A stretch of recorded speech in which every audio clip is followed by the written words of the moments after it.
بسم اللہ الرحمن الرحیم۔ آپ لوگ اس تقریر کو سنیں کہ آج مسلمانوں پر اللہ کی مدد کیوں نہیں آتی، وجہ کیا ہے۔ اسی تعلق سے آپ کے بیچ کچھ ضروری باتیں ہوں گی کہ پہلے تو کہ پورا جنگل کا جنگل ایک مسلمان خالی آواز لگا دیتا تھا تو پورا جنگل خالی ہو جاتا تھا۔ آج ایک چیونٹی اس کا حکم ماننے کو تیار نہیں، مسلمان ہر جگہ ذلیل و خوار ہے، وجہ کیا ہے۔ آج میری گفتگو کا موضوع مسلمانوں کی تباہی اور اس کا علاج ہے۔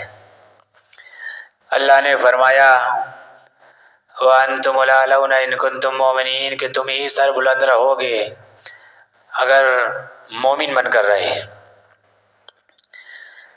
یہ پوری تاریخ کا اختصار ہے اور اسی میں ہماری ترقی کا راز مضمر ہے۔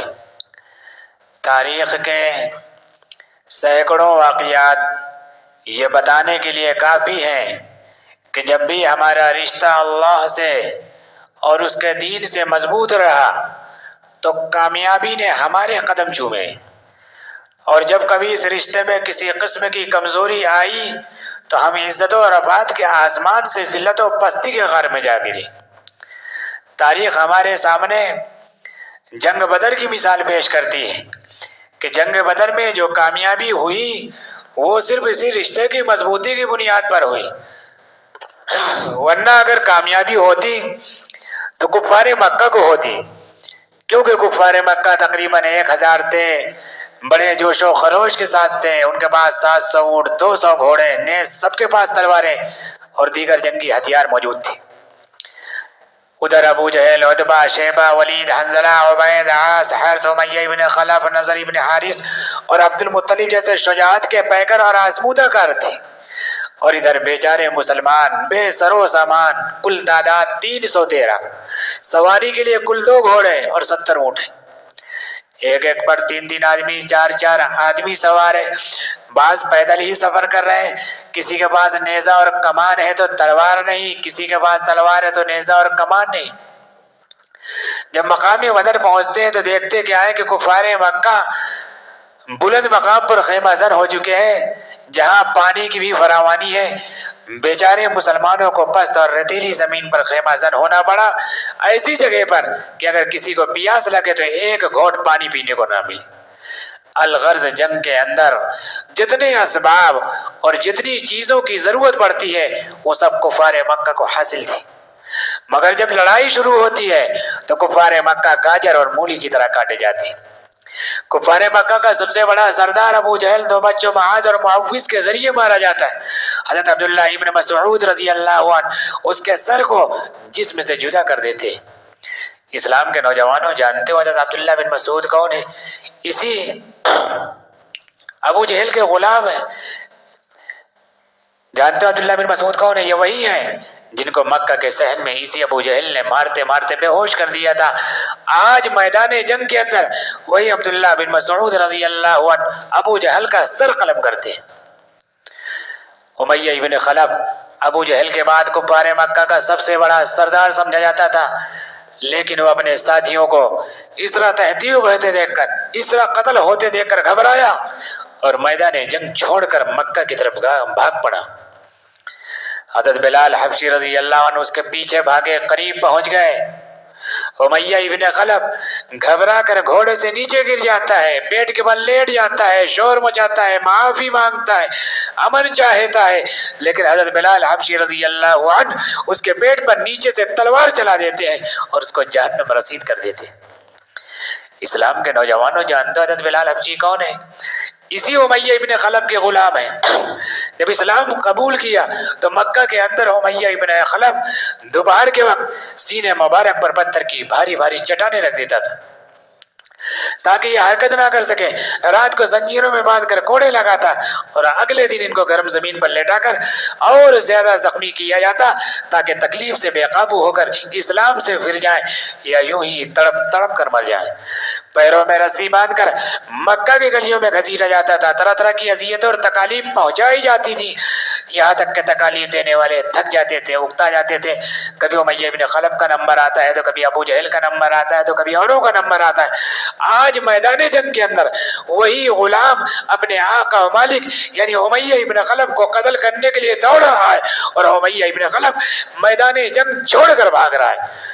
مسلمانوں وہ کون سی چیز تھی جس نے غلام کو غالب اور آقا کو مغلوب کر دیا؟ سچ فرمایا اللہ تبارک و تعالی نے کہ وَأَنْتُمُ الْأَعْلَوْنَ إِن كُنتُم مُؤْمِنِينَ، کہ تم ہی سربلند رہو گے اگر مومن بن کر رہے. اسی طرح دوسرے کفار مکہ اپنے ساتھیوں کو مقتول ہوتے دیکھ کر میدان جنگ چھوڑ کر بھاگنے لگے. 70 مقتول ہوئے، 70 گرفتار ہوئے. مسلمانوں کو ایسی فتح حاصل ہوئی، ایسی کامیابی ملی جس کو تاریخ کبھی فراموش نہیں کر سکتی، جن کو تاریخ کبھی بول نہیں سکتی. لیکن آج جہاں دیکھیے، جس طرف دیکھیے، وہی مسلمان خوفناک طریقے میں گھرے ہوئے نظر آتے ہیں. کہیں مسلمان کی آبرو کو پامال کیا جا رہا ہے تو کہیں مسلمان غلامانہ زندگی بسر کر رہے ہیں. کہیں سکون نہیں، کہیں آرام نہیں.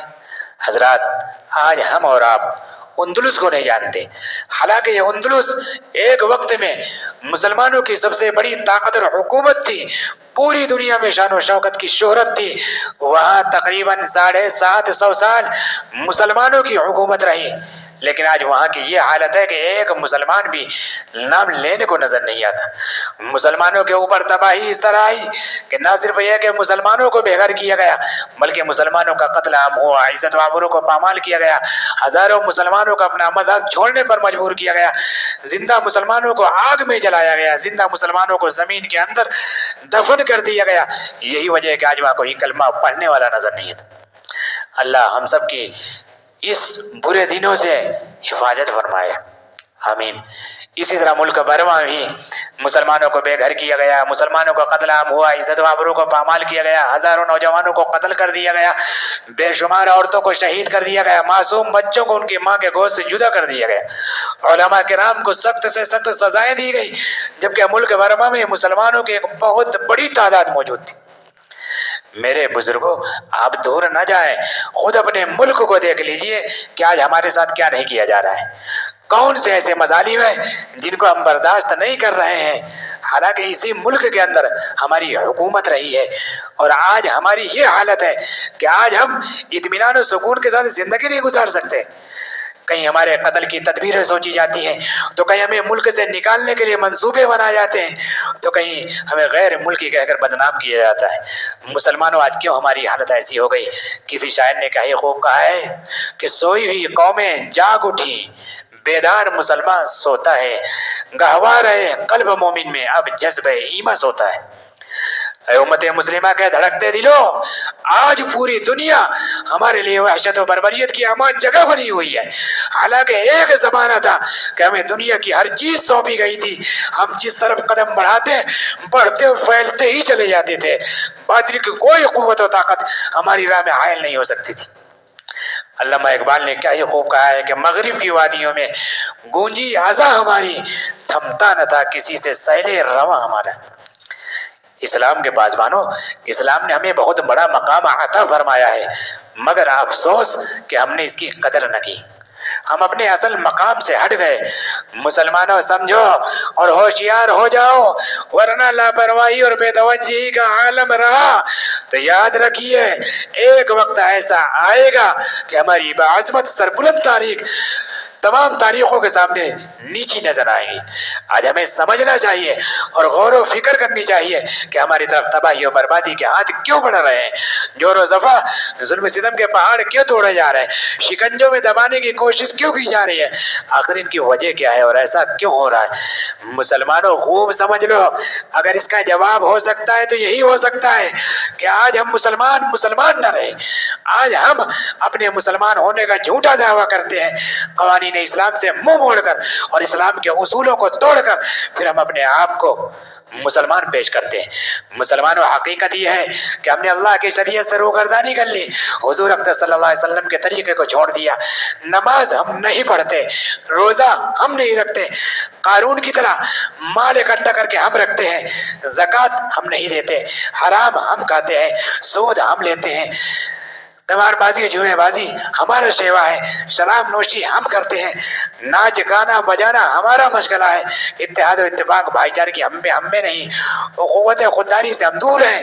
گویا کہ نبی کریم صلی اللہ علیہ وسلم کے صحابہ کرام کی کوئی بھی علامت ہماری زندگی کے اندر داخل نہیں ہے، نہ ہماری زندگی اسلامی زندگی ہے، نہ ہمارا طریقہ اسلامی طریقہ ہے۔ برادران اسلام، ہمارے لیے دنیاوی اور اخروی صلاح و فلاح دونوں ہی ضروری ہے، جس کا طریقہ یہ ہے کہ ہم اس معبود حقیقی کی پرستش کریں جو ہمارا رب اور خالق ہے، اور تاجدار مدینہ احمد مصطفیٰ محمد مصطفیٰ صلی اللہ علیہ وسلم کی پیروی کریں، جو ہم لوگوں کے واسطے نبی آخر الزماں بنا کر مبعوث کیے گئے، اور صحابہ کرام اور اکابرین اعظام کے طریقے پر چلیں، جن کی آنکھوں میں جھلکتی ہوئی تصویر عبادت تھی، جن کی آنکھوں میں تڑپتی ہوئی ایمان کی حرارت تھی، جن کے ہونٹوں پر مچلتی ہوئی قرآن کی تلاوت تھی، جن کا دل باد عرفا کا چھلکتا ہوا ساگر تھا۔ اس لیے اللہ پاک ہم سب کی ان تمام